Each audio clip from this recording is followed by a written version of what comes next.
Chronique d'une attaque avancée, c'est parti, boum! Evento Tour de Timor tinang rihun ruas sanulu racing 5 tamaona ba etapa final. E etapa final horute hatubilico dili condição estrada perigo ituan tamba maioria estrada tu ho subida mos macas no estrada balun at alo ciclista sira tem que dudu de sira ne bicicleta foi em continua fali tour. E a etapa icus ne ciclista timoruan la consegue compete ho ciclista internacional e a linha final tamba Barak Makmono inclui roda kuak Odinune, halo sira termina de tuir capacidade nebe makasira iha.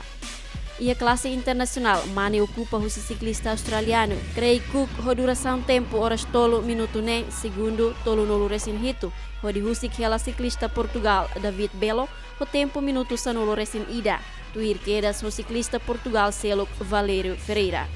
E a classe nacional mane ciclista Jacinto de Jesus continua lidera a duração tempo horas tolo minuto hat nulo resin 5 segundo 5 nulo resin hito tuir quedas ho Antonio Almeida no Lionel da Silva.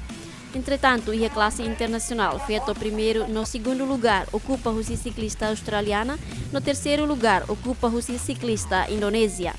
Entretanto, ciclista feito nacional retan o Francelina Cabral, Domingues Catarina no Maria Lou Marçal. Ciclista internacional sente contente, sai primeiro lugar. Mas felizmente consegui terminar o tour sem cair, sem problemas mecânicos e estou muito contente. I'm pretty relieved to get to the finish. It's been a really hard tour. Every day's been really tough. The terrain and the countryside have been spectacular.